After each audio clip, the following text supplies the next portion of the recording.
An emergency evacuation plan for your family and home could mean the difference between life and death.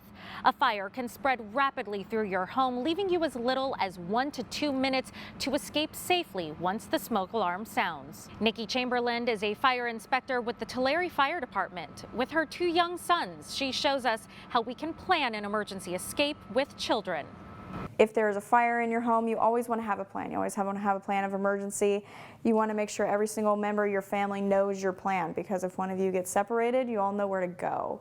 So when you have a plan of emergency, we actually have home maps here, and you draw out your home and your windows and your doors, and you make sure everybody in your family knows what to do and where to go once you do get out. Generally, especially with children, they tend to get scared and they want to hide under beds, and that's when you're in a smoke-filled environment, that's how a lot of people die, is from the smoke and not from the fire. So it's important that everybody knows where all the windows are, that knows where all the doors are, and knows how they can get out safely. You should know where the phone is, especially the little ones, because they are most likely the ones to call first, because they tend to notice things more than the adults do. It's important to know where your proper exiting is, because if you're in a second-story building, you can't get out of the window. You may be able to open the window up, but you can't get out of it. It's important to know where your bathrooms are, because in a bathroom you can actually hide for quite a while just by using a towel and getting it wet and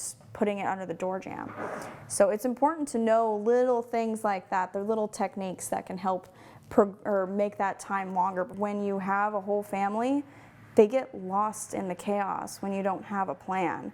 Kids tend to hide under the beds or in the closets. The adults try to go for the kids, and then they can't find them, and then they get trapped themselves.